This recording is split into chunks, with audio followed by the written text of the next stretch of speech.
I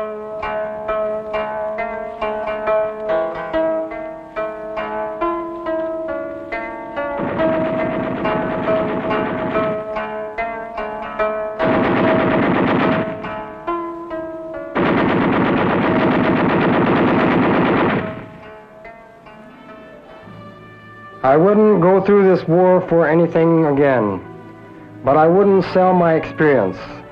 What I have is something you couldn't buy. One who hasn't gone through this could never imagine it. It's every day being together, almost getting killed, helping one another. In April 1945, Franco Cotta fought in the rugged mountains of northern Italy.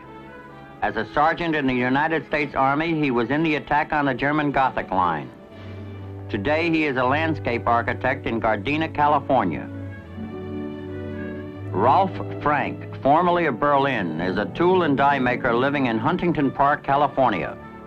In 1945, as a sergeant in the German Wehrmacht's 278th Division, he too fought in Italy as a soldier in the Gothic Line. Es ist eine schlimme Sache, wenn man weiß, what an awful thing it is when you know you can't win, but you have to fight.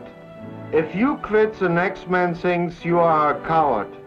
So each soldier says to himself, if he stays, I stay. In the last great battle in Italy, the lives of Franco Cotta and Rolf Frank come together for a brief moment.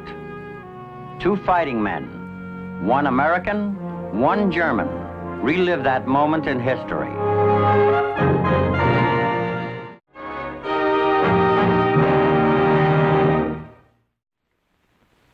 I'm Jim Bishop.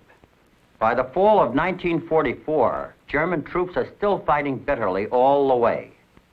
In Italy, ahead of the advancing Allies, stretches the valley of the Po River. Its capture would mean air bases within range of heavy industry in South Germany. By winter, the iron-hard resistance of the Germans' Gothic line stalemates the battle.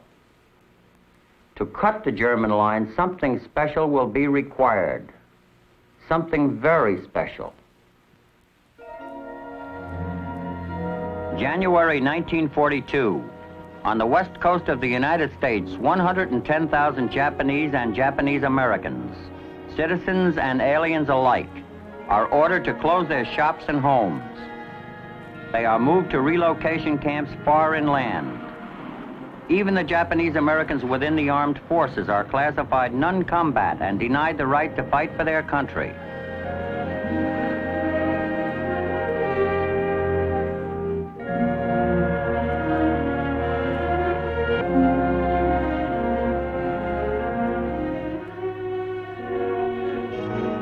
January 28, 1943. The War Department announces it will accept loyal Japanese American volunteers for combat from the continental United States. 10,000 applications are received. 3,000 are accepted. 2 days later, the 442nd Regimental Combat Team is formed at Camp Shelby, Mississippi. Most of the men of Japanese descent who come to Shelby were born in the United States. They are called Nisei. One of the volunteers is 22-year-old Franco Cotta. Everything we do, we try to do faster and better. At Camp Shelby, we know that we have to prove ourselves. With that in mind, we formed the slogan, Go for Broke. Live, die, or otherwise, you just go all out.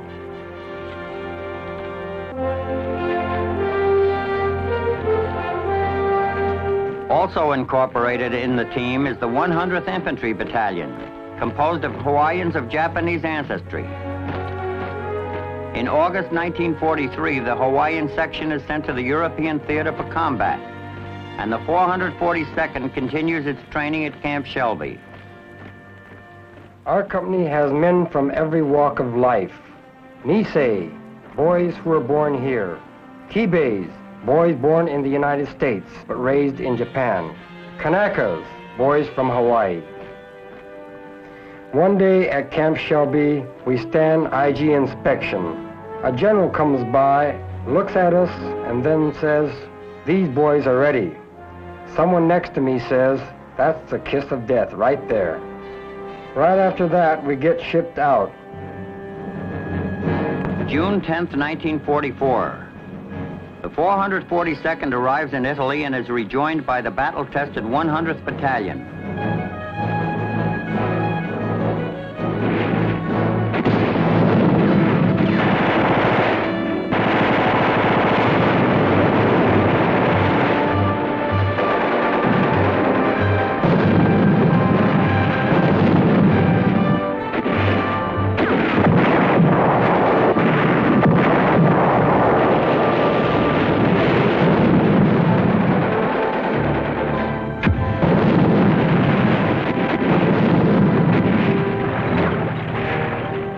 Rugged crossing of the Rapido River to the storming of Monte Cassino, through Salerno, Anzio, through the bloodiest fighting in southern France and Italy, the 442 has won for itself a special reputation.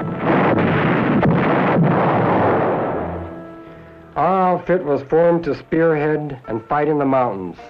When we get into battle, we just go right ahead. Our casualties are high. Men who go into the hospital want to get out and return to the front line. Otherwise, they figure they are wasting their time.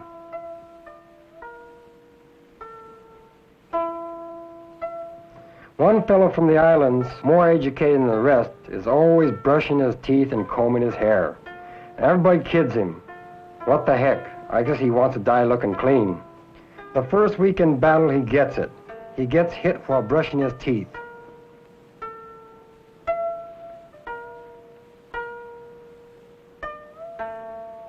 Of course, if you rest around too long, you don't want to go up on the line. You start thinking how good it is to live. While you're up there, you don't think about living.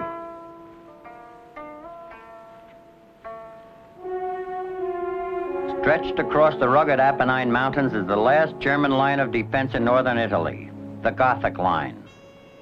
16 German divisions dug in for a last-ditch battle. The line is solid. As spring approaches, it is made ready for the expected Allied offensive. One of the soldiers manning the Gothic Line is a 26-year-old veteran of the Russian and Italian campaigns, Sergeant Rolf Frank. It will come, the day when we pull back to the Alps, and that is what we will try to do. But now we must stop them, so that we have a chance to pull back. Here in the mountains, it is easy to defend. You dig yourself in so the enemy can't see you. You can keep them down with only machine guns. But actually, we have only 80 shots for our cannons a day. We can fire them. We have to have special permission. During the day, it is almost impossible to travel because of enemy fighters. They pick you up and come down for even a single man on the road. Whatever they see moving, they come down for.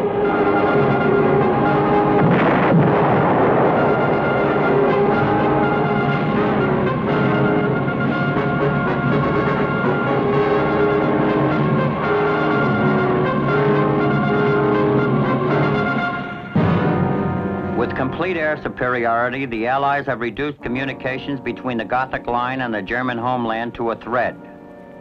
Operation Strangle, as the punitive bombing is called, makes the movement of supplies or men extremely hazardous. Those that make it through make it only at night. The Allied battle plan calls for 2 diversionary attacks, one on either side of the Gothic Line, a few days apart, to draw German forces away from the center. Then, a week later, the major assault, ramrodding through the center of the line straight for Bologna and command of the Po Valley. March 1945, the 442nd moves to Leghorn, Italy. It is to be a part of the 92nd Division. The 442 moves up to spearhead the diversionary attack on the left. Jump-off is less than a week away. By now, their reputation as a top U.S. troubleshooting team has been solidly established.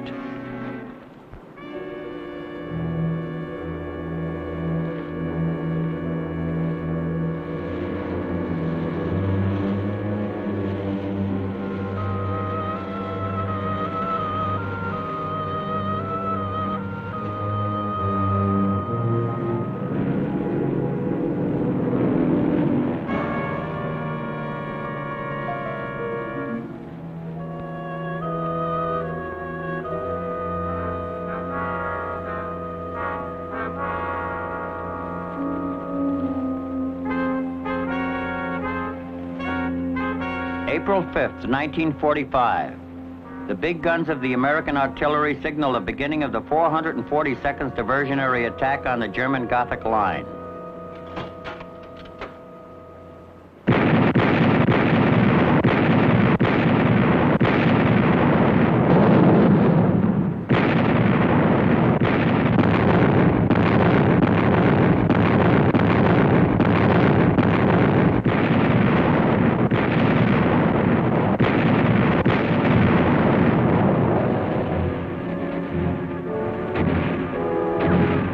They told us that Mount Belvedere was going to be steep, but they didn't say how steep. This thing is almost straight up, and the enemy is on top. I say to the captain, "You'll get us slaughtered when we get up there." I imagine they're waiting. He says, "I imagine." When the shelling starts, the whole ground shakes, and all around you hear crying, and there's no enemy to see. We expect an attack, but we thought it would come from up north, like at Anzio. Ahead of the 442 lies Mount Belvedere and German troops that have had 5 months to harden their defense line.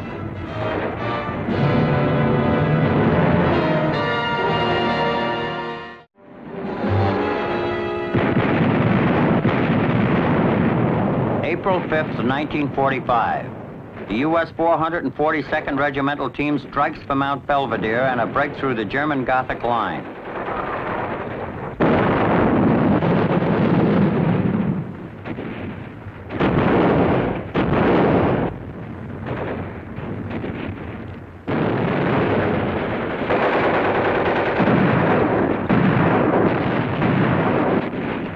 Assigned the defense of Mount Belvedere is the crack machine gun battalion Kesselring.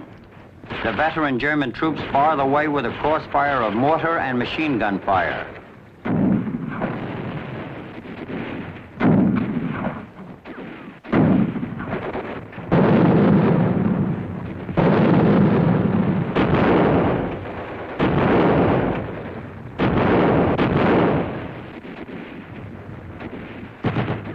You know, if they got one guy sitting there with a machine gun, he can hold up the attack for hours.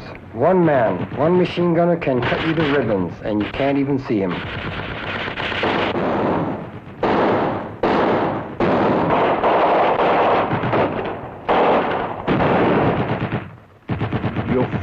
You fight, and suddenly they come again, and again, and again. They do it all the time. I don't know why. And they lose a lot of people. The only way to get them is to go in and dig them out. We call it a banzai attack. God, do we lose men.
Days after the attack, in spite of heavy German reinforcements brought in from the center of the line, Mount Belvedere falls.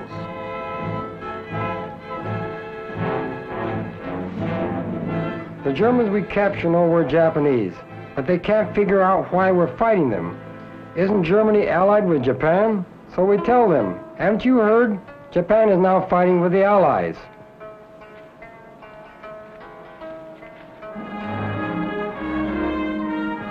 April 9th, the British 8th Army begins the second diversionary attack. Hits the Germans on the other end of the line.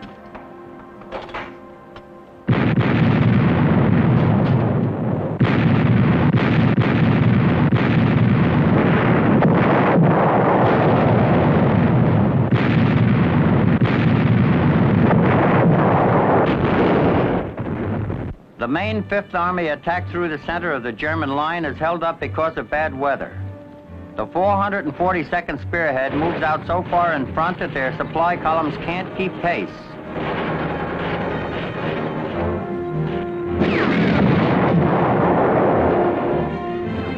We have them on the run, and we want to keep them on the run, hoping that the other end of our line will move along too. You get out here and you wonder what the heck it's all about. Then you realize you're shooting because if you don't, you're going to get shot. When you come right down to it, infantry fighting throughout the world is not fought on a big basis. It is fought by squads and companies.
Now under attack at both ends of the line, the major blow in the middle catches the Germans off balance. The 90th Panzer Grenadier Division is rushed to the front. It's a desperate attempt to prevent a complete breach in the line. It's the last German reserve division in Italy, and it is committed before the attack is 1 day old. 3 days after the main attack, the Gothic line begins to crumble. 5th Army commands the heights, and beneath them stretches the Valley of the Po.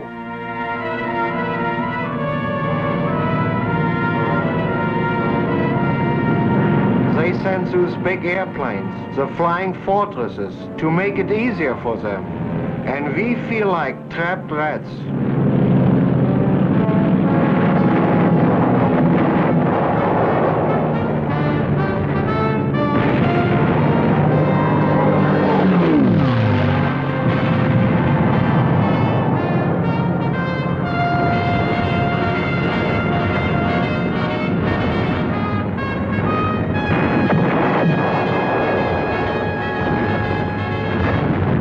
I'm maybe 3 or 4 kilometers away from the front lines. I notice an awful fire and the airplanes. We have to sometimes hide, and later we have no chance to hide at all. Now there is not enough left to make a real front. I figure my life is not worth much now.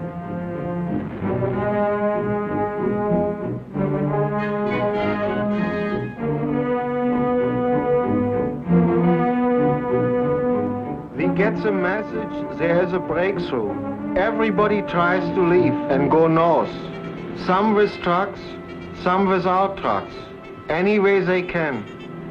This area is all mountains. It is hard to proceed.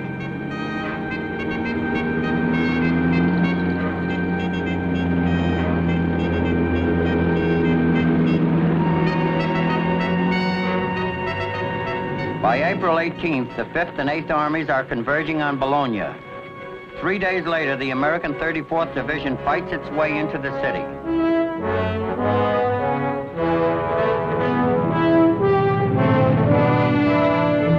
The race for the Alps is on. All along the Fifth Army front, German forces are trying to break away, to slip out from under the Allied heel. The Germans' last hope, reach the Po River before the Allies. We can't walk by day. By night we can't proceed either. I talk with men from the tanks and they have to blow them up because of no gasoline.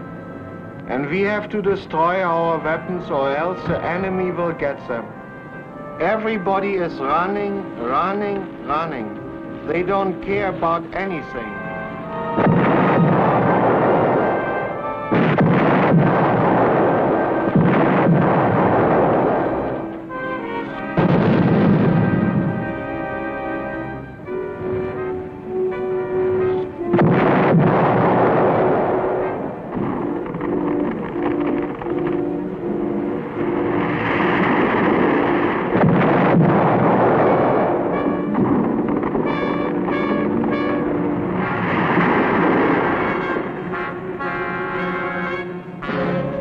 I'm 24 years old, and I'm really an old man. There are some fellows only 18, and they are dead already. I know that many of the others feel the same way, that we will be lucky if we stay alive until the end of the war. You have a chance to survive if you become a prisoner. Survival. It's a matter of survival.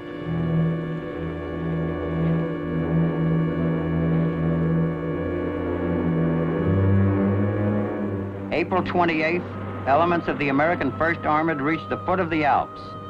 Now the Gothic Line is only a memory, and the German retreat has turned into a rout. April 29th, the entire German 148th Division surrenders. At 2 p.m. on the same day, the German High Command in Italy agrees that full surrender should be effective on May 2nd. In just 19 days, the Allies have driven from the Apennines to the Alps and have brought the war in Italy to an end.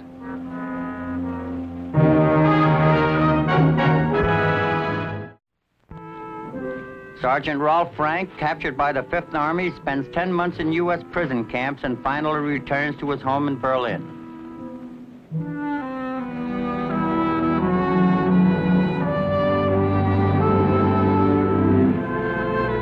Franco Cotta, now a first sergeant, spends the rest of the war in northern Italy. By the time the men of the 442nd come home, they have received more than 18,000 individual decorations, more presidential citations than any other unit in U.S. history. President Truman awarding them their 7th citation for their role in the Gothic Line campaign said at the time, "You are now on your way home. You fought not only the enemy, but you fought prejudice, and you won."